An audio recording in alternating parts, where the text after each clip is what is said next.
The original version of this video was uploaded to Jason VERNEY'S YouTube channel, where it and many other videos, podcasts, snippets and films can be found. That channel can be found at youtube.com/Jason VERNEY.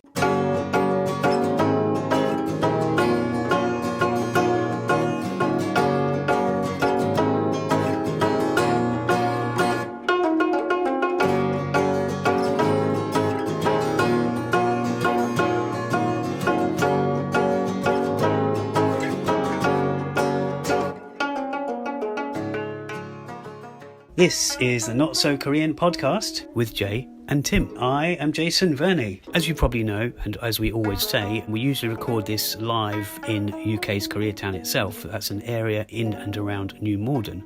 Yes, that's the largest Koreatown and Korean community in Europe. But I must add a quick statement from me, Jay, before passing you over to myself, on the fly and on the move, somewhere else. Due to the nature of this episode, some segments, and in particular the sound quality, will differ slightly. Hopefully this won't affect your listening pleasure though. Enjoy!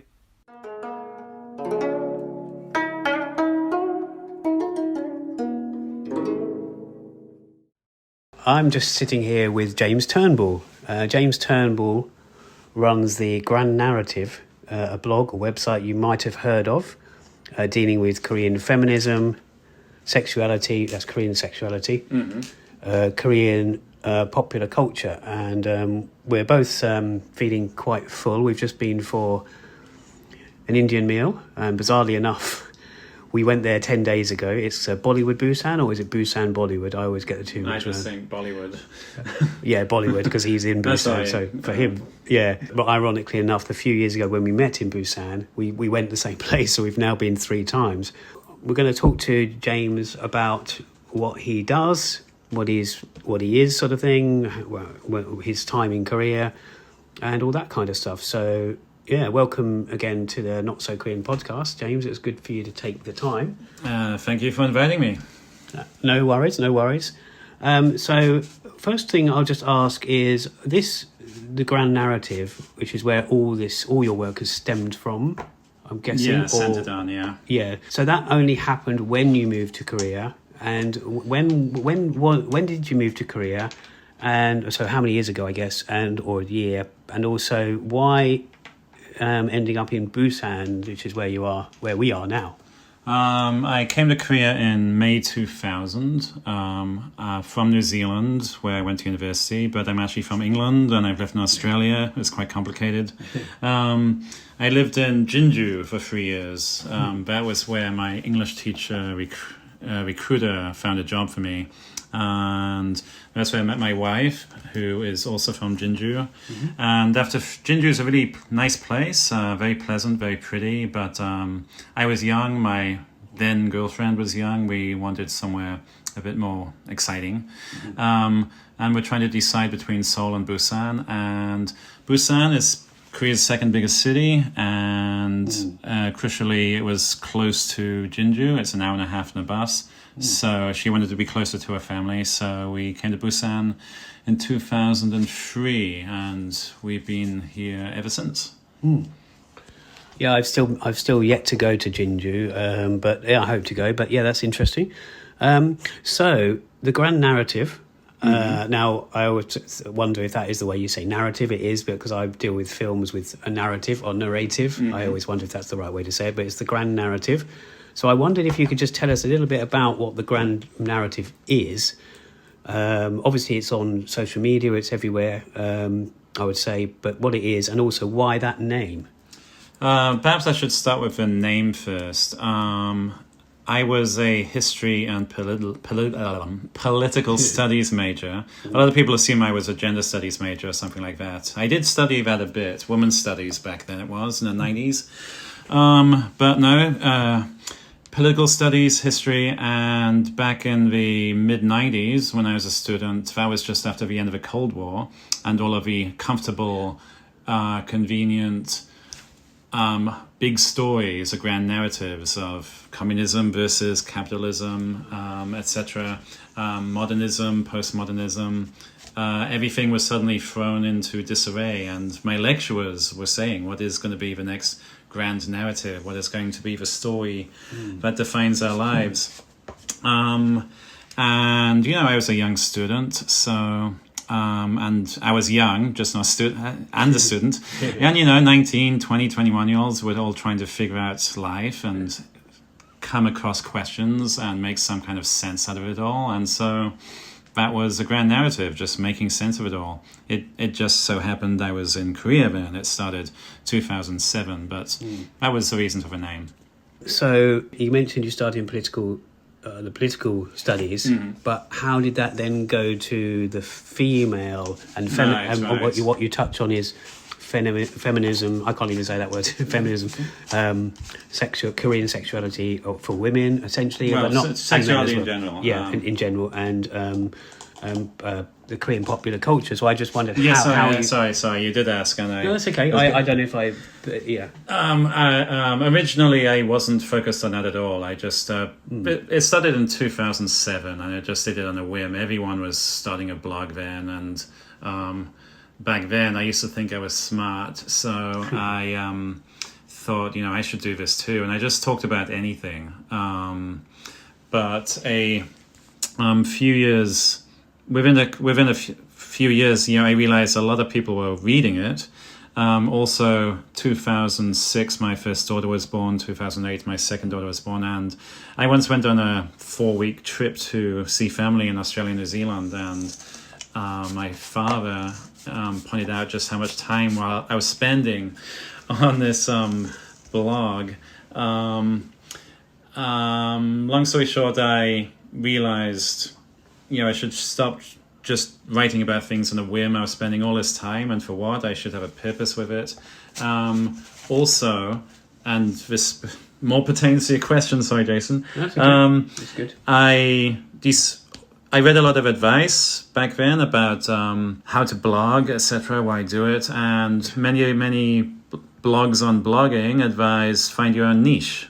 And back then, there weren't many blogs at all, of course, but back then there was just virtually nothing in English about those topics, about Korean feminism, about Korean sexuality, even Korean popular culture, because there weren't many blogs back then. And this was before the second wave of Hallyu, the K-pop-led wave. It was, you know, the first wave was dramas. So I decided to focus on those, make them my niche. And don't get me wrong, a lot of people, even back then, were writing excellent stuff about Korean feminism and so on, but I was the only one who decided to write about those consistently. And hence, for a long time, if you typed Korean feminism, as for example, into Google. Yeah, into Google. You'd get me. You'd get my shining, visage, younger face, which actually a lot of people did not like. They certainly didn't expect. They did not like when they Googled Korean feminism. Because you're a male and you're a non-Korean. Yeah, there's being a cishet middle-aged white guy is about as privileged as you can get. And there are legitimate issues with people with my background writing about the topics I do. Essentially, what I want to sort of know is, why did you go into the Korean feminism when you were writing this blog, and it was essentially about various political or Korean aspects, maybe, and then you went down a feminist route, or am I getting that wrong? Slightly wrong. I wrote about pretty much whatever came to my head. Not it wasn't by no means career focused whatsoever at the beginning, but after a couple of years, I realized, it was pointed out to me, that I was spending a lot of time on this, and my first daughter had been born already, and then after I started the blog, my second daughter was born, and I had 2 babies to look after, and I didn't have a great job back then, and I was spending all this time on writing. To what end? Back then, I read a lot of blogs about blogging, and they generally gave advice about, you know, this sort of thing, and many of them consistently said, find your niche. And I noticed that there was really nothing in English available. I mean, even in legit, university, there wasn't much in university journal articles in English. I tell a lie, there was, but we're talking about 2007, 8, 9, 10 here. It wasn't like it was an easy thing to get hold of an English journal article about Korea on the internet back then, and it's not like the universities were promoting these sorts of things. So, but there wasn't much anyway, and there was certainly no one writing about Korean feminism, Korean sexuality in English in a non-academic style, and also, I realized there was a lot, of course, information about these in Korean, but it wasn't getting translated. It wasn't getting out at all. And so I took getting it out as part of my mission. It's not my only one, and this was a long time ago again. But also, because I was spending so much time on it, I realized I had to professionalize it a bit more, because I talked about all manner of crap, and I was much younger then, and I was much more full of myself, and I really honestly, I used to be the worst kind of typical expat male. I came here and immediately I thought I knew everything about the place, and fortunately, and unlike most guys like that, or women who come to live in a new country and or think they know everything, I actually put my opinions out there on the blog, and not everything I wrote was complete crap, but a lot of it was, and people, I realized people were starting to read this because they would leave comments. These days, no one leaves comments; it's all on social media. But back then, I'd get lots of comments and pointing out my mistakes, etc. And not often the people writing were wrong, but more often than not, they pointed out legitimate mistakes, and they had to admit, yes, they were right. And that was another great attraction of a blog, interacting with people. I've made so many friends, met so many much smarter, more erudite people than myself through the blog, including my host as we speak. So that was another attraction of it. So I mean, that was another good reason to, interacting with smart people isn't a reason to focus on those topics, but there's a snowballing effect. You learn from others, and what do you mean? And do you mean you learn from others, or you pick up? No. So I mean that once you start focusing on those topics, then I hesitate to describe I'm in a bit of a dilemma, because for my own personal career goals, etc. Yes, I do want people to think of myself as an expert in these topics, and of course, sorry about my cat, but I have been writing about these topics for 15 years now, and I've been this. Maybe this should be a separate question or something, because the fact is, I am a cishet middle-aged white man writing about essentially 95% Korean women, and there's a lot of issues which come up with that. It's not just it doesn't mean I shouldn't write about Korean women, or I have no right to write about Korean women, but it does mean I need to be cognizant of my background and take into account my ideological baggage, my privilege, and so on. But these are all issues that have been well studied, and people, or researchers in anthropology, are well aware of. These are not insurmountable.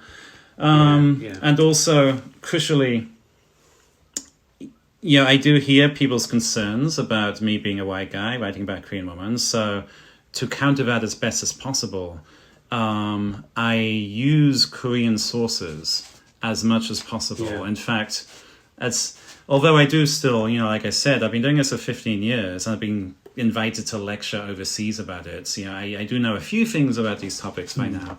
And I've read some books, and Jason can see my 1,000 books. Yeah, it's pretty impressive. And some of them don't have pictures. Some of them just.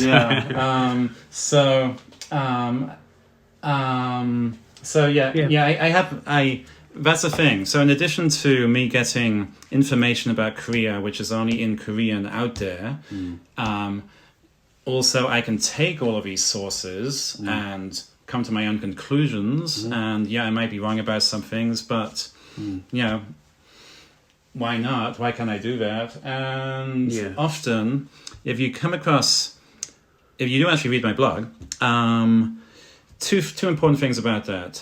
Half of the time, people accuse me of being this know-it-all white guy, and what shouldn't I know my place? Why on earth am I writing about Korean women? And again, in some cases, maybe in 1 out of 10 cases, no, not even that, they're just trolling. But in some cases, they've got legitimate points. But I'm doing my best to counter them. And my point here is that if you look at what I've written about or what I write about, usually I'm literally the only person on the entire planet writing about these things. If it wasn't for me, this information about Korea, or at least this perspective, which is based on 15 years of research and using Korean sources, which would not be out there at all.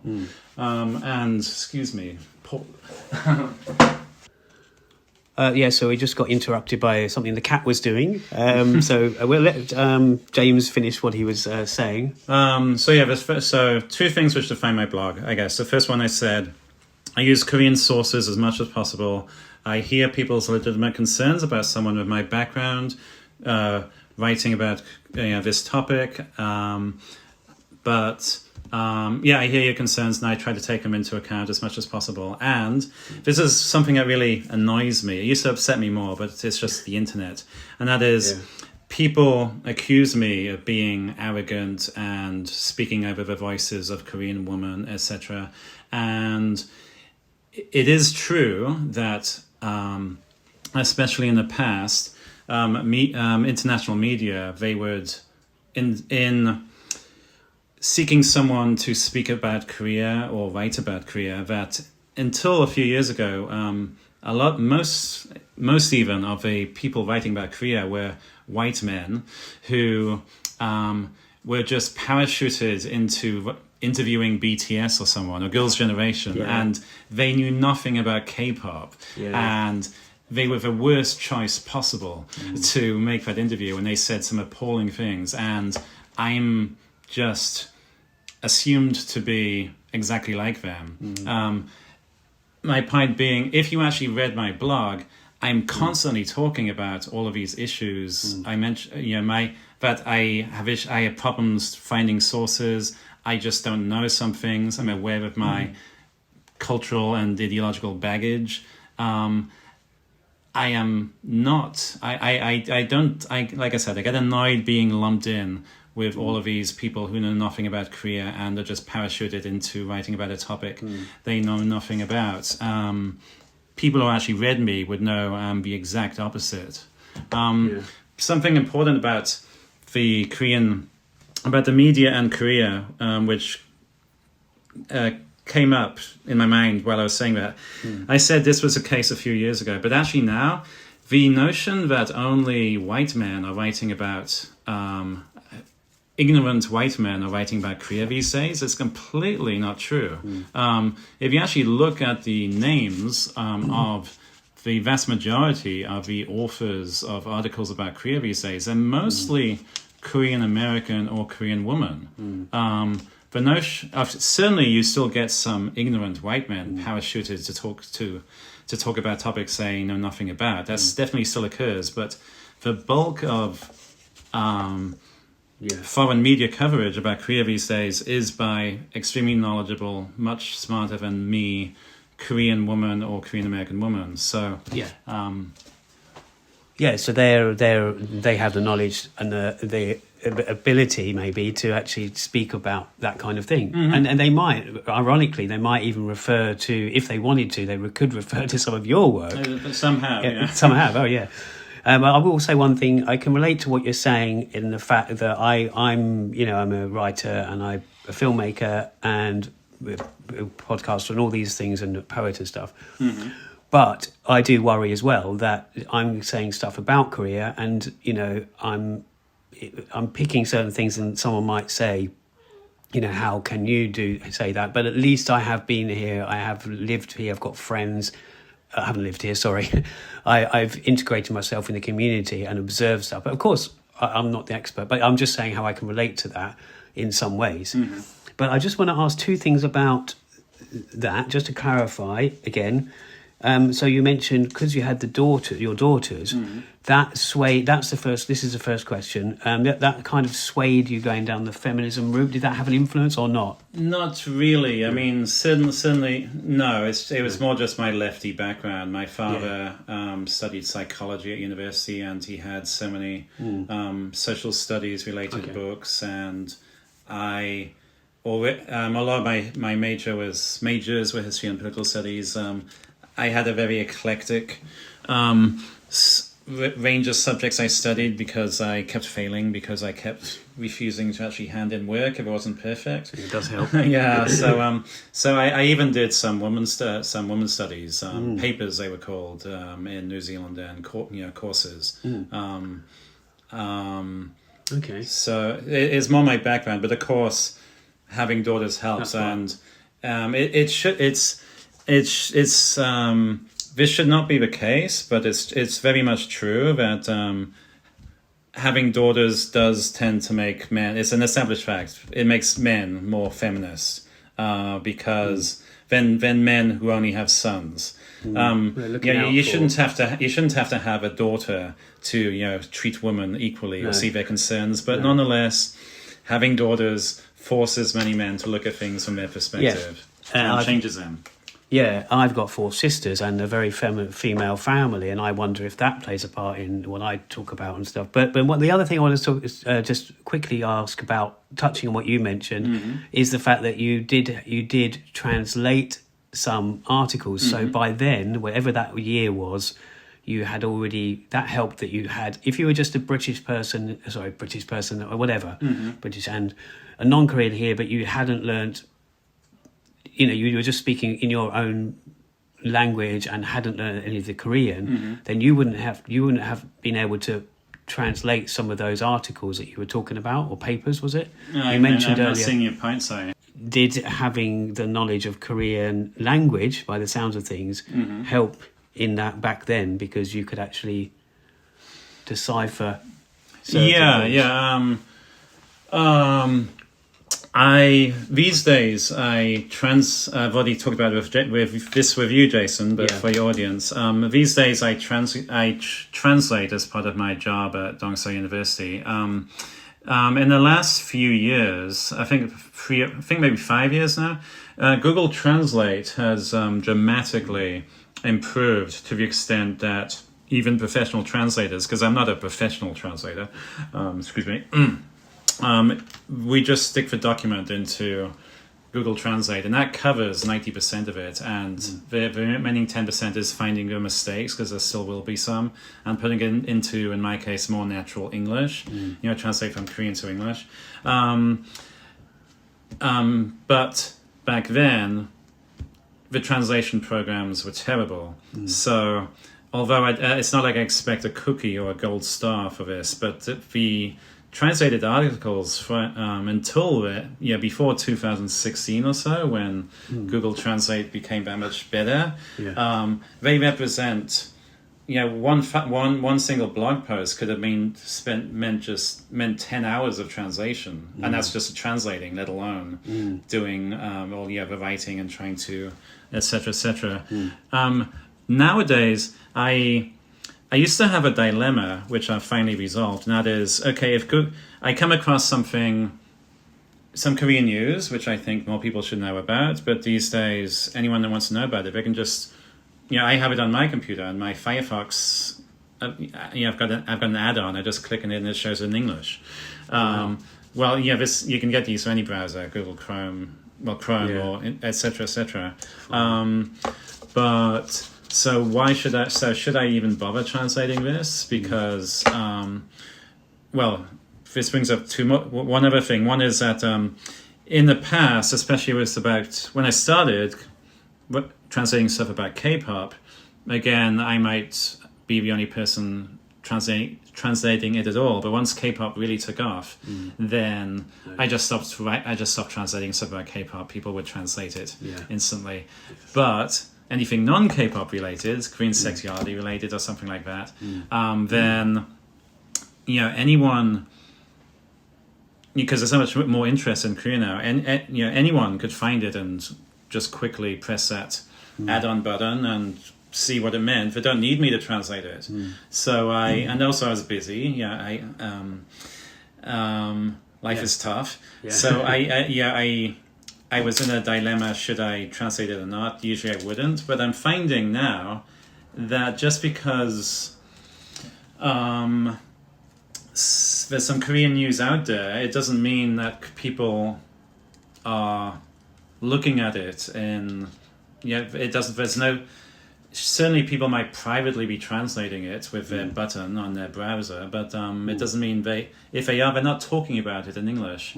So this is another side effect of working on these topics for 15 years and posting them to social media. In fact, the social media actually sort of overwhelmed the blog, and that is I know where to get all of this information. I have, as I explained in my blog a year ago, I used to spend an hour a day just finding stuff, collecting it and posting it on Twitter and Facebook and LinkedIn and so on. And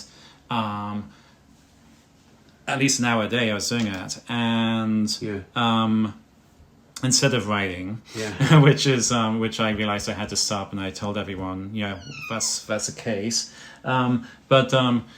I know where all of these sources are, etc. If you, for example, wanted to take over my job, please do. After 15 years of this.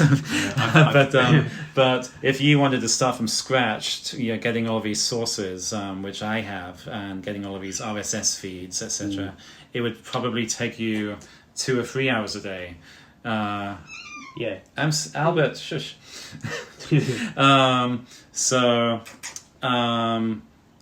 Maybe that's one. I'm just mentioning it. Not. And again, people shouldn't be giving me a cookie or something for that. I do this because I'm interested in it. Although donations, every once a year, might be nice. Just to kind of account for the fact that I come across these important, interesting things about these topics, which I don't translate because I just getting interrupted by the cat again. Because I think people who are interested will have already read it, but maybe they're unaware of its existence. So there's definitely still a role for what I do. Yeah, definitely. And one thing I will say, a couple of things I want to touch on is you have an Instagram account. You post a lot about different books that you've obtained, and do you read all these? Now, obviously, I imagine you do over time, but you post a lot. So, how do you keep up with? Do you these books are really interesting books, and I haven't read them. He's like headbutting me now. That's the cat, by the way, not James. Not James. James is not headbutting me. Basically, I was actually just asking whether the books you read, it seems to be loads that you post on whichever social media platform, but there seems to be so really interesting ones. Of course, they interest you. They obviously help they are your research, aren't they? If anything, but you get through them. I mean, how they seem to pop up so often that surely you can't get through those books. They're just on your shelf ready to be read, or they're half read, or you haven't. Is there many books you still haven't read relating to this?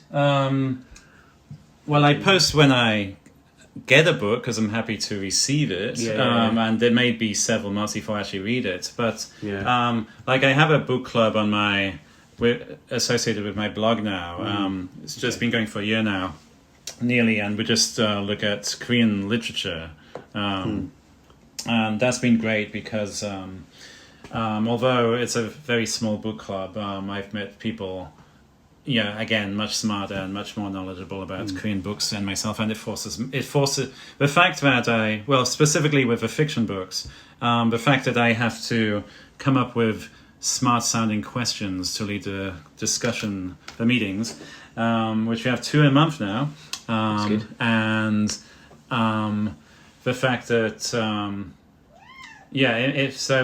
that makes me much more think about those specific books in much, and I'm embarrassed by my lack of knowledge about Korean literature compared to the other attendees of the meetings. so I'm learning a lot from them, but it's mostly nonfiction, and it's by no means non-fiction. Yeah, it's mostly non-fiction books, and most of them aren't about Korean facts. Jason can see I love books. I love reading. I can't see what they are. I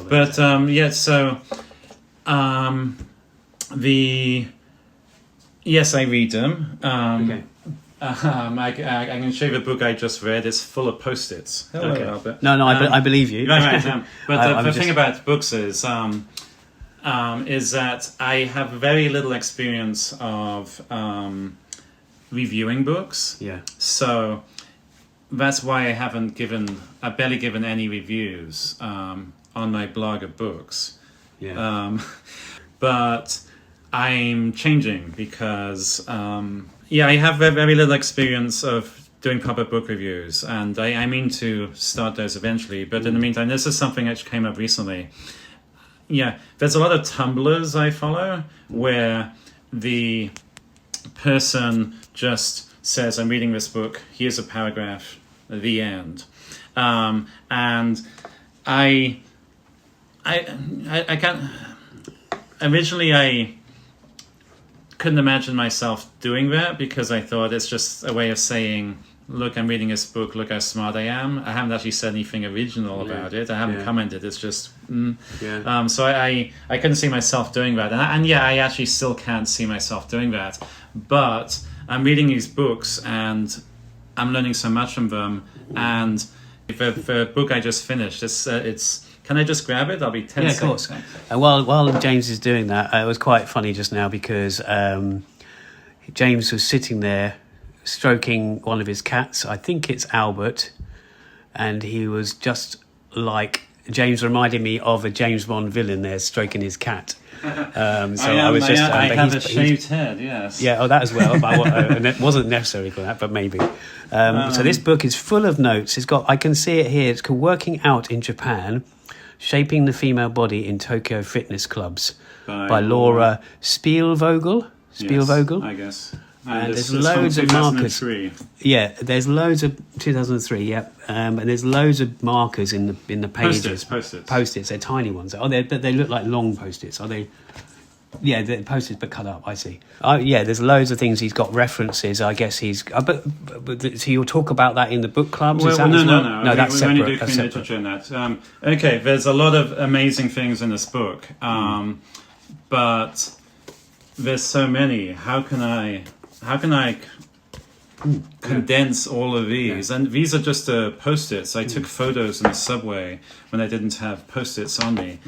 So I could, each one of these, if I just typed out this paragraph to people on the blog and they go, wow, but there's too many. Yeah. So and like I said, I don't know how to do book reviews. And book reviews, they don't just copy and paste paragraphs generally.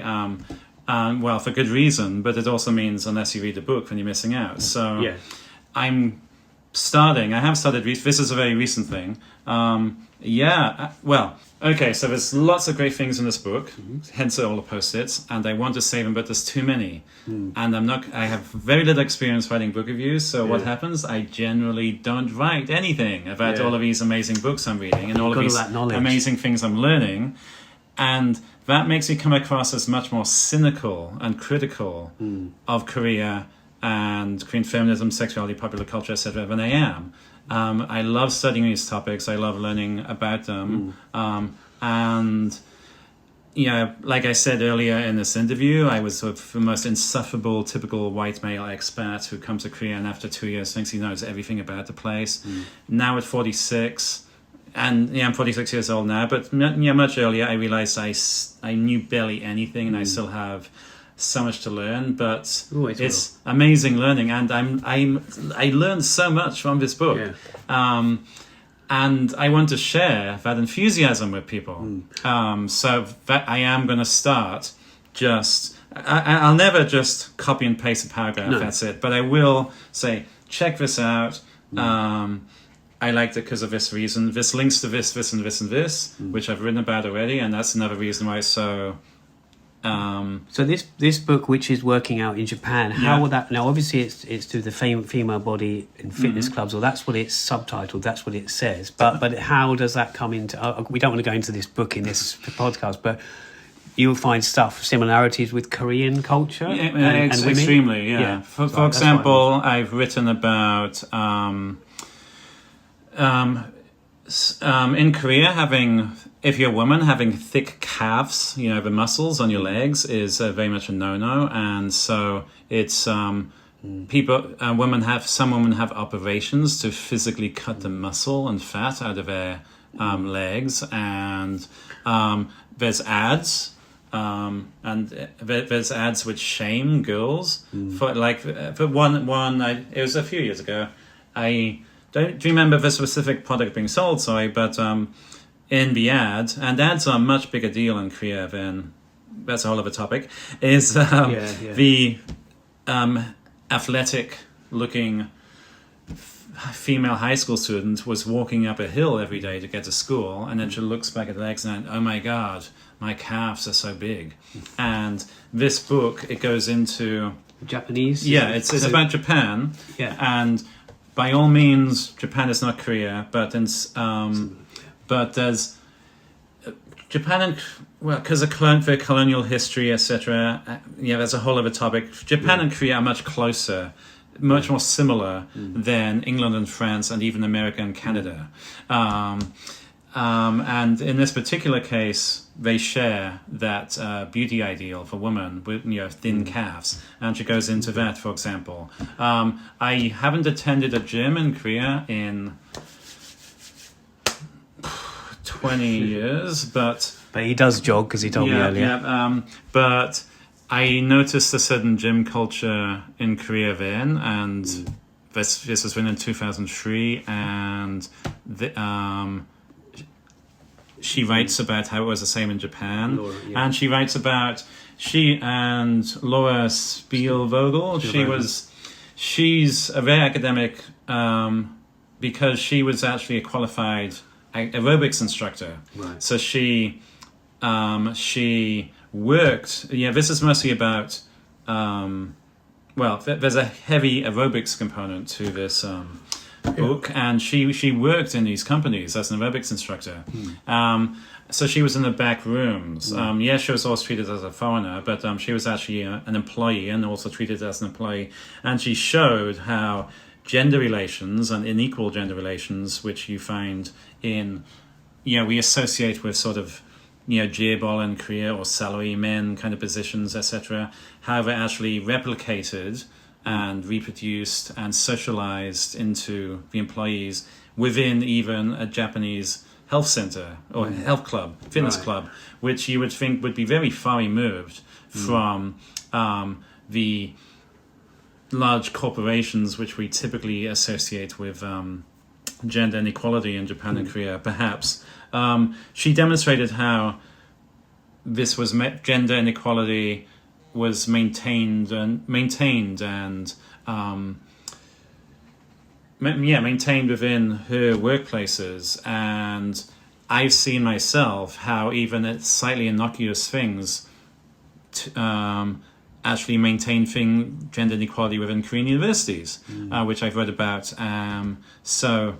This is, everything links, and I'm learning so much, and I just want to share that. So that's something I'll be doing a lot more of. Yeah, no, that's really interesting. And also, I was just thinking, even if there's something in the book that doesn't have a parallel or similarity with Korea, it still makes you think. If it says something, you think, "Oh, I wonder how that is in Korea," and then you might go off and research, think about that. I don't know, because that's how I read stuff sometimes. Certainly, I'd be a very boring person if the only thing I ever read about Korea, only thing I ever read was about Korea or Japan. Exactly. Yeah, you've got to make. Yeah, that's it. The world has an effect on other countries as well. Yeah, and of course, writing in English about sexuality and feminism, etc., I try to keep up to date with these issues in other countries. Of course, not Korea, but most of the books in that bookcase. Well, actually, the Korea section is in that bookcase, and the feminism and sexuality and pop culture. Not Korea is in that bookcase. Yeah. I would actually thought there'd be more books. I mean, I can see a hell of a lot, but because I know you posted that room and of course, there's one there. Yeah, so now let's lead. No, that's okay. So now let's lead on to. You mentioned we mentioned your blog. That was the whole spark of this interview, really. Now you've mentioned the book club. Now that's not to do with this book, but the book club you do. If people want to find out about that, which people attend those book club thingies? And do they find out from your website? Does it? Yeah. I looked so every month. Well, it used to be one book a month, but we made it two. Well, I made it 2 books a month because I'd have a problem with 1 book a month. I'd read it but the meeting wasn't actually till the last Thursday of a month, and so I'd forget about it for 3 weeks, and it was, but also anyway. So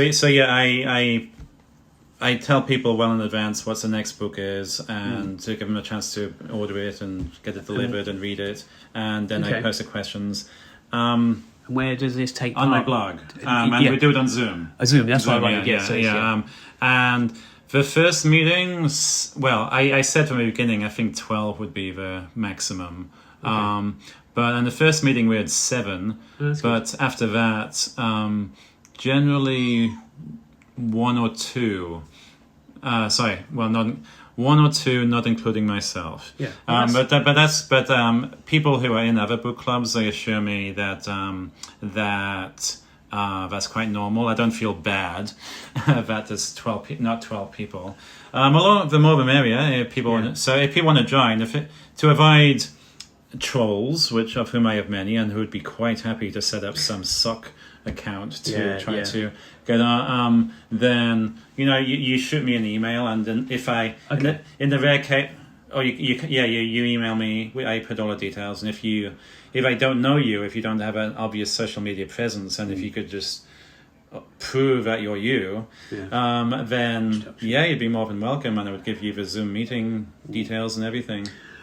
Okay, and also touching on that on the blog, the website. One thing I noticed on it was the we're going to talk about briefly, and I know we've been going a while, but maybe this will be a 2-parter. Sure.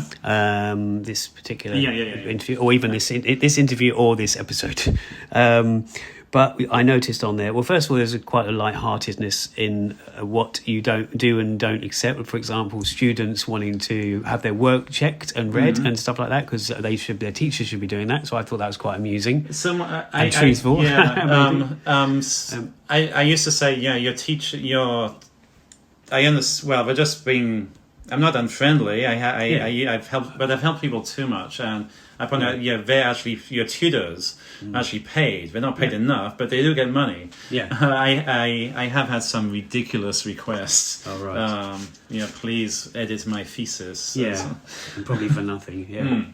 Bless them, bless the students and that. But the other thing, of course, which this links into, which is mentioned on the blog website, Grand Narrative, is that you do lectures, and so. You sometimes do lectures and talks, or you have done in the past. And I just wondered the topics that you're generally asked to do, or are you invited sometimes, and then they say you pick the topic, or how does it generally work with those kind of things? I used to be invited a great deal to give guest lectures, usually at other universities in Korea, once in the first one ever was Wellesley College in Boston, and that kind of gave me inflated expectations of my life as a blogger, because the very first place I was invited to, they flew me to Boston and put me up in the Sheraton. This is me now. Yeah, this is my new life. Yeah. I'll get back to that life. Don't I? You rest assured. Yeah. But so people would find me on the blog, and they would invite me. They generally wouldn't have any demands at all about what I blogged about. And at one point I gave 6 or 7 guest lectures. But unfortunately, because Korean universities are running out of money, including my own, and running out of money because they're running out of students because of the Korea's birth rate issue, which if you have blogged about a lot, then unfortunately all the money available for just giving me money to go there, let alone a speaker's fee, which I almost never got. I just did it for because I love doing it. They've pretty much dried up.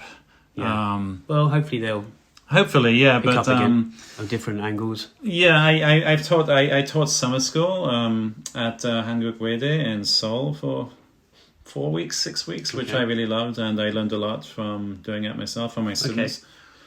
I miss that because I really miss the giving guest lectures. And if you want me to come to your university or company, etc., I've done it for a radio station once, actually. Oh wow, that's something.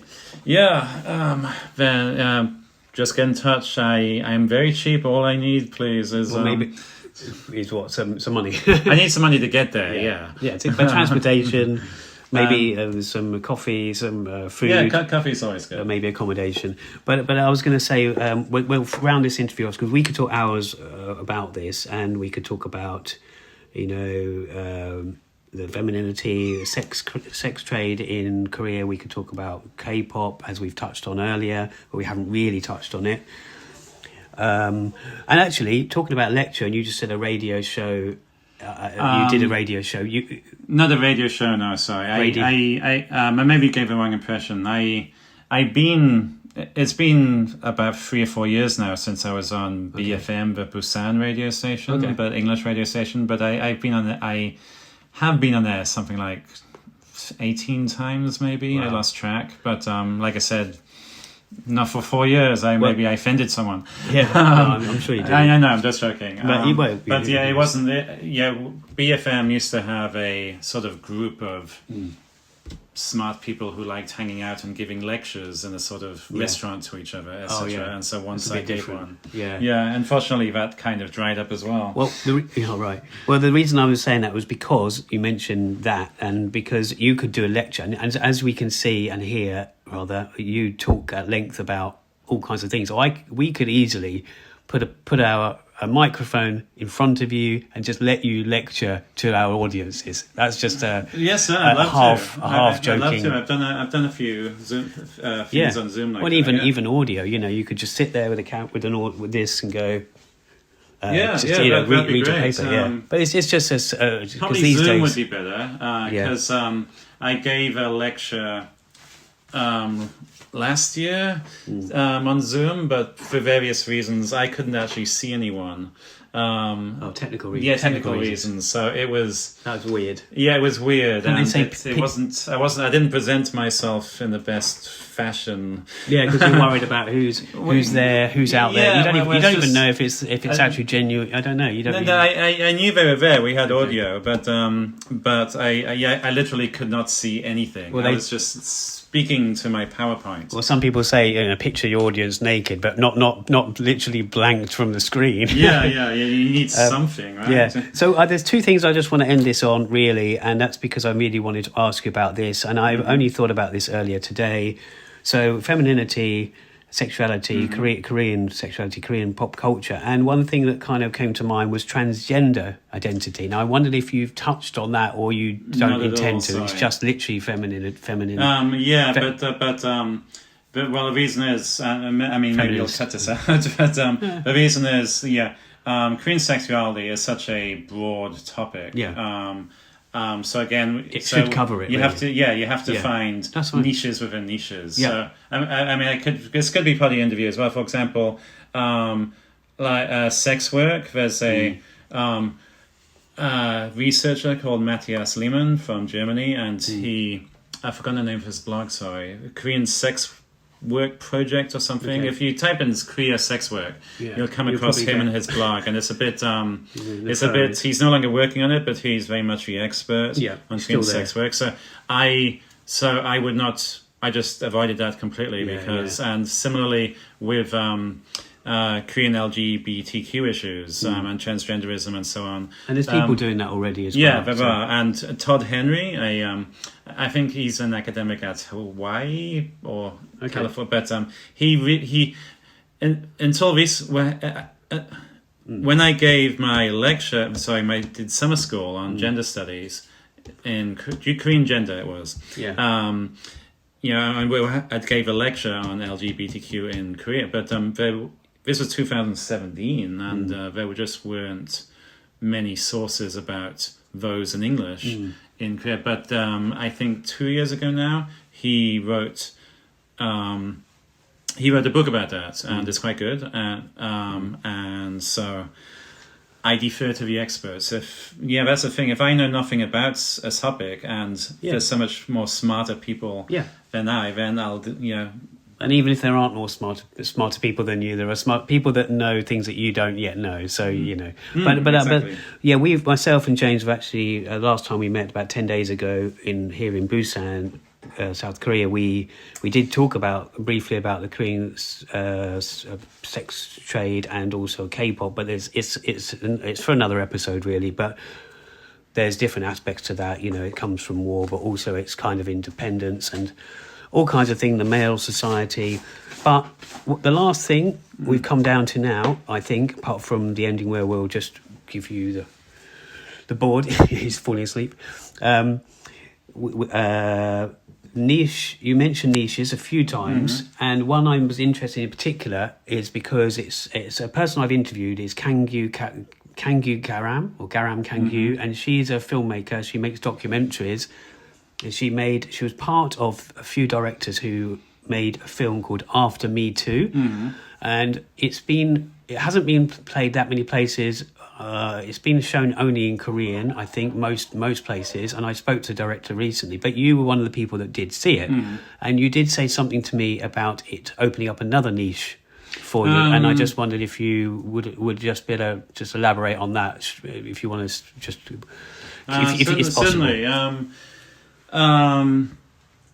The movie documentary was called After Me Too, and originally I wasn't going to see it because obviously I'm interested in Me Too, but Me Too compared to other aspects of feminism, it's very much a contemporary topic, and so it's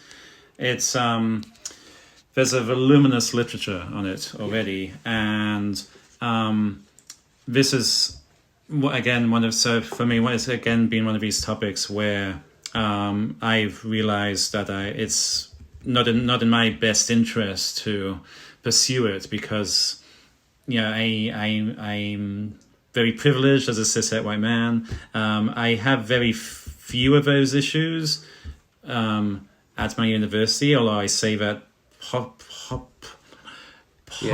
possibly and partially because I have a privilege, I don't see these things, but I should not talk about my specific job, so I won't. And what was I going to say? I tend to steer away from... Sorry, I'm giving too long an answer here. No, that's fine, because I'm actually personally interested in this as well, because the Me Too movement, but also the film director herself. Of course I'm interested in Korean feminism, but a lot of people associate that with activism and so on, and by all means, and I am interested in that. But again, this is something where I really know my limitations. Anything to do with domestic politics or protests and so on. I just generally avoid that sort of thing because, for example, I know I follow on Instagram, I follow the activities of various Busan feminist organizations, and they have meetings, etc. And imagine if I turned up. What the heck? Even speaking Korean, I'm sure it'd be friendly, but it would also be extremely awkward. Yes. And I don't. I do mean to eventually be less of a armchair feminist and armchair notebook feminist, and be more active myself. But again, I'm a guy. I'm a white guy. I'm a middle-aged white guy in Korea. I'm not saying I should know my place, but I can read the room and I know where I can be effective and not. Yeah. But sorry, because you mentioned there was a niche. Yeah. So I went to see the documentary After Me Too. Yeah. And I expected it to be very dry. Yes. And very focused on politics, which is not my Korean domestic politics, which is not my forte. Yeah. But to my surprise, the documentary was much more artistic and moving than I thought it would be, and it had Korean subtitles, which not English subtitles, had Korean subtitles, and I'm embarrassed to say that often I can understand things as well as I'd like, which is putting myself, as well as I'd like, without subtitles. If Korean of course I can understand it with English subtitles, but with Korean subtitles, I can get the gist. So I went to see the movie, even though I expected it to be dry, and possibly not understand much of it, just to show my moral and financial support. Yeah. But when I got there, in addition to, like I said, it was much more moving and artistic than I expected it to be, and certainly not dry. There were Korean subtitles. I've got to say, and I hope you tell all of your Korean filmmaker friends, I'm so tired of Korean websites, film websites, cinema websites, etc. They often don't say if the subtitles or not. Like, there was no information about if this had Korean subtitles. I was pleasantly surprised. So I've got to axe to grind about this. I went to the Jeju Women's Film Festival 3 years ago, a few years ago.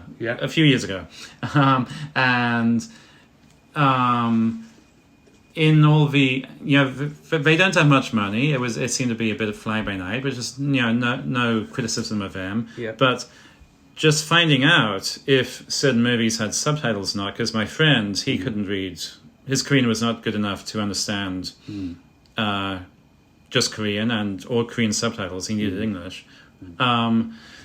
Just finding out if a movie had subtitles or not, and then being able to book a ticket to go, and there's no information about subtitles, and it seems this was the Jeju International Women's Film Festival, but there was still no information about subtitles. This is a common complaint I have about film festivals and so on in Korea. The Busan International Film Festival, that's got lots of money, of course, about subtitles. But anyway, sorry. So I was moved, and I finally, I think I found my next niche, additional niche, because I like analyzing Korean popular culture, but I can't say there's really anything which really I'm really infused about. I really don't like Korean dramas. I'm not saying they're bad, although many are bad, but they just don't do it for me.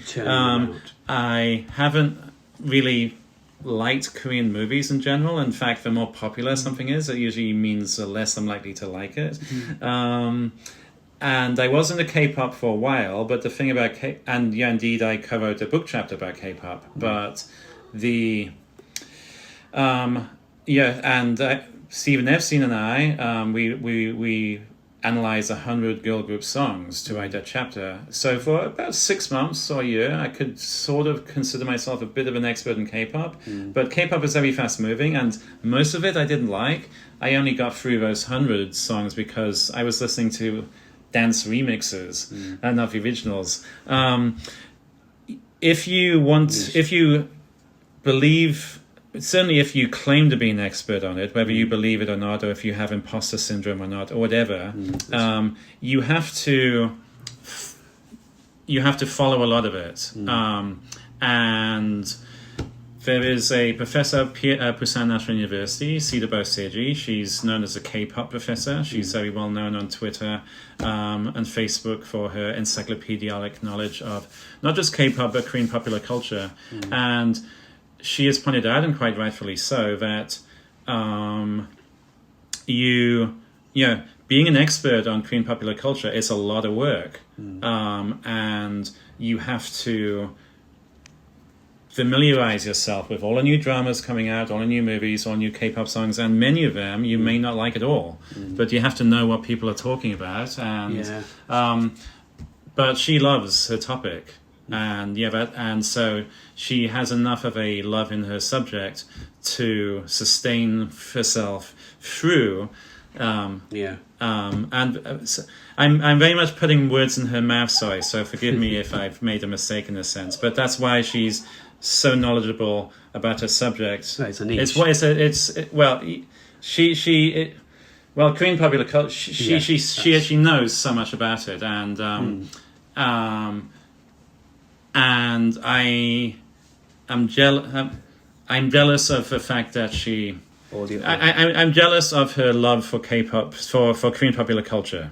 So I don't have that love, and so I can't. You don't have to have that love. Well, I think you do, because if you can't like everything. Yeah, you can't like everything, but you like enough things. So if you're a film critic, for example, you'll come across many films you hate, but there'll be enough of them you like and some you even love to sustain you through the ones you don't like. Unfortunately, I don't like enough K-pop. I don't like enough Korean films. But that's the same with, sorry to go off the topic a bit, but that's like, I like things that are artistic and creative. So I like creative and artistic, well-done films, and I like creative music. And that brings me to Korean indie. That's where it is. Korean K-pop doesn't fall into that category, whichever way you cut it. I'm not going to K-pop now. That's for another episode. But I'm just saying that you can't necessarily like everything. I don't like everything about Korea. And that's another thing. When I think about people who, what you were saying earlier about you're not Korean and people might criticize you, but I also feel like, yes, but I do love Korea. It's not like you're not like someone who hates Korea and you're. But although it's a bit of a segue, but although it's not like I can complain about that, but because of what I write about, because I tend to do really long articles criticizing some aspect of Korea, then I can certainly come across as very cynical, and that's why it's so important that I keep reading. I put the love in. I show the love. Not that there's anything wrong with criticizing Korea, but I do genuinely come across as very critical, and I've struggled for a long time because I like analyzing. I love analysis. I love looking at some K-pop song and spending weeks on it, even though they haven't written it and someone in Sweden might have done. It's not really. But that will just be one song, and just analyzing to death or over-analyzing one particular music video or song does not make you an expert on K-pop. I do think I'm good at analyzing things, but a huge issue has been my lack of knowledge of the wider. I can't relate it to this song or that song because I don't know it. But it's been an issue. With me, I need to find something I love, and I have already tried to. Well, I love short films, especially indie films by women Korean woman filmmakers. Me too. And I'm going to be writing. I'm going to be watching much more. There is this Korean app which I've talked about before called Play. It's not just an app; it's a streaming service. Oh yeah. And it's exclusively short films by Korean women filmmakers. Yeah. I had issues with it. It's quite an amusing story. I used it for about a few months, but then stopped because you've got to keep topping up the money, and I was busy. Then I after this movie, I started again, but I couldn't register again, and no one could figure it out. And it turned out, and thank you to my wife for her many calls to the company trying to sort this out. It turned out that the ID I was making, which was naturally the grand narrative, that was too long. They hadn't had any. But it should tell you that. It should say, but is it Korean website? Yes, it's a completely Korean. They're very clunky. And they're very primitive in some ways. I have to admit, when I checked out, one reason I wasn't as into it 2 or 3 years ago was when it came out was most of their films did not have subtitles, Korean subtitles. That may have changed, but also they're short and my Korean's better, so it won't be a problem. Okay. So I'll be checking those, and I'll be talking a lot about those in the future. And I may be mistaken. Maybe this is not finally some aspect of Korean popular culture that I love, but I hope it will be. And if not, it's another aspect of Korea. It gives me further insight into Korea. I really want to thank my book club members, especially Chelsea and Jake, because both of them know so much more about Korean books than I do. Indeed, I think Chelsea is doing a master's in Korean literature, and Jake, he reads the Korean versions of the books in addition to the English translations. I've just in a few book club meetings, I've learned so much about Korea from them. But I mean, specifically, I can't. English words difficult. Can't think. In a bookish sense. Bookish. Yes. Okay, so very, but these are book club kind of way. Yeah. They're very. It's a very unique crowd. Yeah. And I mean. It's just insights in the Korean society from books are one more perspective which has opened up to me, especially because of them from the book clubs. Do you know, leading off from that, we're going to end this, but do you know Anson J? Yes. Brother Anthony? Yes, I interviewed Facebook friends. Yeah, okay, yeah. We haven't met, unfortunately, like most of my Facebook friends. Well, he knows his literature. He's got books. You've got books here, but he's got books that date back. I think the second to last book club. Was he in that? He translated it, Broken Summer. Oh right, yes. Broken Summer. Yes, I think he even gave me that book. I think it's the one by who's the? I've forgotten. Sorry, it's. But, I interviewed him while I was in Seoul, and he's one of our guests. But yeah, he's someone again who translates, who also knows his books. Has got his books. Korean history books. There's probably only that copy remain. But just because of that the insight that must be in that book. Whatever subject it's on, but it's Korean something or other. It's just something you could learn from that, or anyone could learn from that.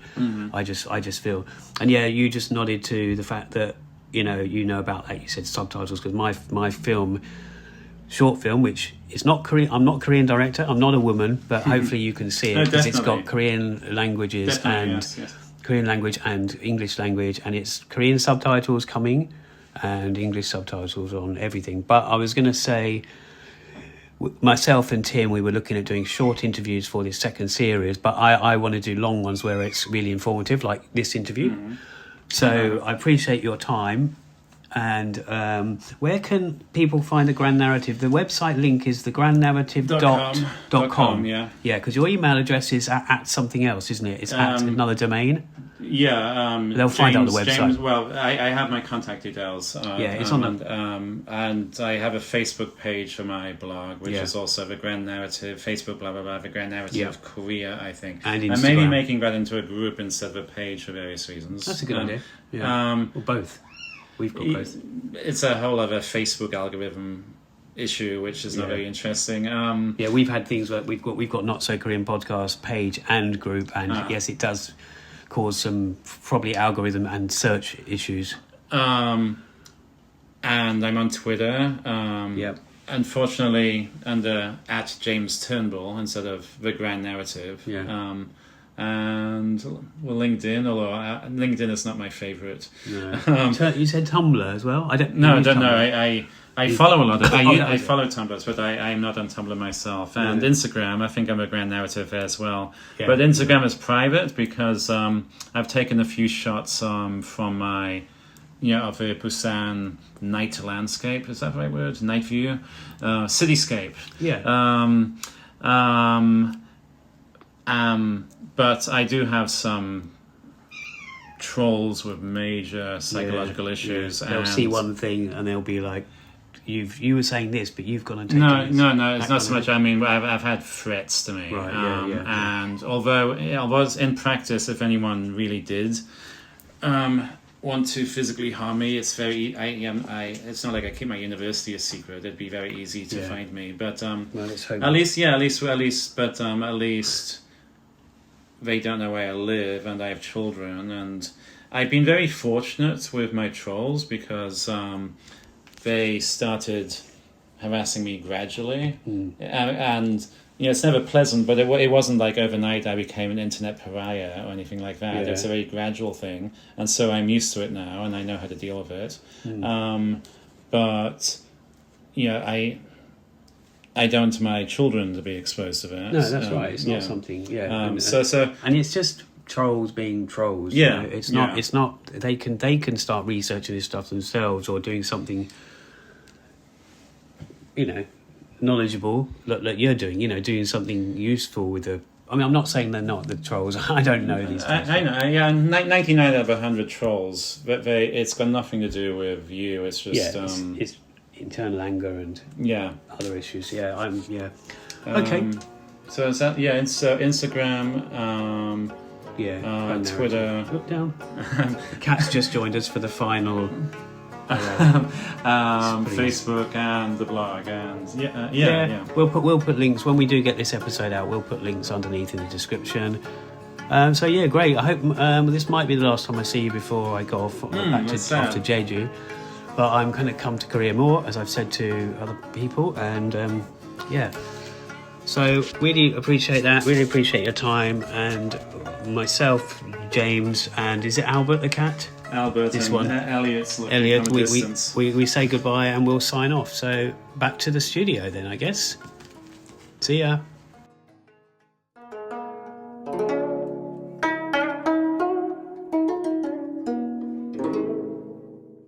Well, we hope you enjoyed that episode. So that's all from us. 안녕히 계세요.